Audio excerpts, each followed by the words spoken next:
1 Chronicles chapter 21 recounts a significant event in David's reign, where he decides to take a census of the people of Israel.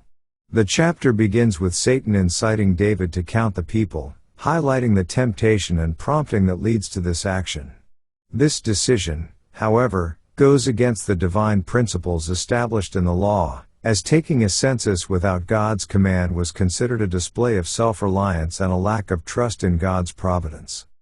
Joab, David's military commander, expresses his concern about the consequences of such an action, recognizing the potential displeasure of God. Despite Joab's warning, David proceeds with the census, and the count reveals a large number of fighting men in Israel. This act of counting the people is seen as a manifestation of pride and self-sufficiency, indicating a departure from David's earlier reliance on God's guidance in military and strategic matters. In response to David's actions, God sends the prophet Gad to deliver a message.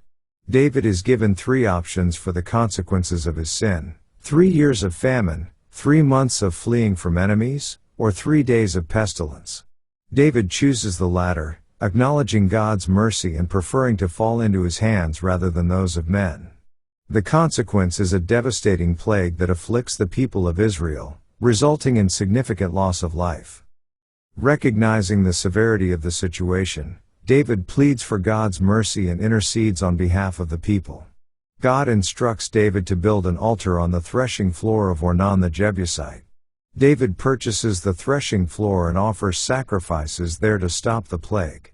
The chapter concludes with the acknowledgement that God answered David's prayers and commanded the angel to put his sword back into its sheath. This event becomes the foundation for the construction of the future temple, emphasizing the importance of genuine repentance, humility, and dependence on God in the face of sin. Let's now read 1 Chronicles chapter 21. And Satan stood up against Israel, and provoked David to number Israel. And David said to Joab and to the rulers of the people, "Go, number Israel from Beersheba even to Dan, and bring the number of them to me, that I may know it."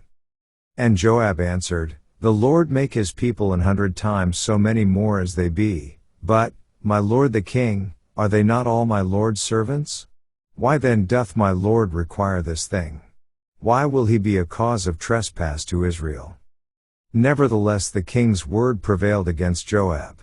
Wherefore Joab departed, and went throughout all Israel, and came to Jerusalem. And Joab gave the sum of the number of the people unto David. And all they of Israel were 1,000,000 and 100,000 men that drew sword, and Judah was 460,000 men that drew sword. But Levi and Benjamin counted he not among them, for the king's word was abominable to Joab. And God was displeased with this thing, therefore he smote Israel. And David said unto God, I have sinned greatly, because I have done this thing, but now, I beseech thee, do away the iniquity of thy servant, for I have done very foolishly. And the Lord spake unto Gad, David's seer, saying, Go and tell David, saying, Thus saith the Lord, I offer thee 3 things, choose thee one of them, that I may do it unto thee. So Gad came to David, and said unto him, Thus saith the Lord, choose thee. Either 3 years famine, or 3 months to be destroyed before thy foes, while that the sword of thine enemies overtaketh thee, or else 3 days the sword of the Lord, even the pestilence, in the land, and the angel of the Lord destroying throughout all the coasts of Israel. Now therefore advise thyself what word I shall bring again to him that sent me. And David said unto Gad, I am in a great strait, let me fall now into the hand of the Lord, for very great are his mercies, but let me not fall into the hand of man. So the Lord sent pestilence upon Israel, and there fell of Israel 70,000 men. And God sent an angel unto Jerusalem to destroy it, and as he was destroying, the Lord beheld, and he repented him of the evil, and said to the angel that destroyed, It is enough, stay now thine hand. And the angel of the Lord stood by the threshing floor of Ornan the Jebusite. And David lifted up his eyes, and saw the angel of the Lord stand between the earth and the heaven, having a drawn sword in his hand stretched out over Jerusalem. Then David and the elders of Israel, who were clothed in sackcloth, fell upon their faces.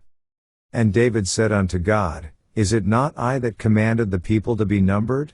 Even I it is that have sinned and done evil indeed. But as for these sheep, what have they done? Let thine hand, I pray thee, O Lord my God, be on me, and on my father's house, but not on thy people, that they should be plagued. Then the angel of the Lord commanded Gad to say to David, that David should go up, and set up an altar unto the Lord in the threshing floor of Ornan the Jebusite. And David went up at the saying of Gad, which he spake in the name of the Lord.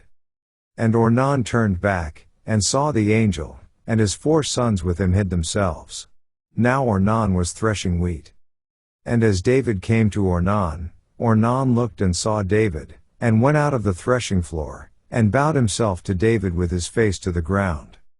Then David said to Ornan, Grant me the place of this threshing floor, that I may build an altar therein unto the Lord. Thou shalt grant it me for the full price, that the plague may be stayed from the people.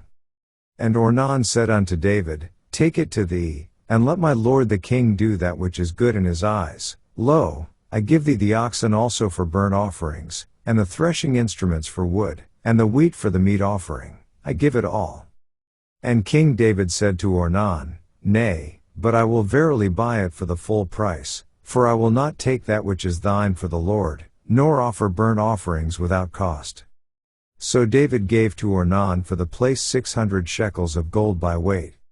And David built there an altar unto the Lord, and offered burnt offerings and peace offerings, and called upon the Lord, and he answered him from heaven by fire upon the altar of burnt offering. And the Lord commanded the angel, and he put up his sword again into the sheath thereof. At that time when David saw that the Lord had answered him in the threshing floor of Ornan the Jebusite, then he sacrificed there. For the tabernacle of the Lord, which Moses made in the wilderness, and the altar of the burnt offering, were at that season in the high place at Gibeon. But David could not go before it to inquire of God, for he was afraid because of the sword of the angel of the Lord. This ends our reading of 1 Chronicles chapter 21.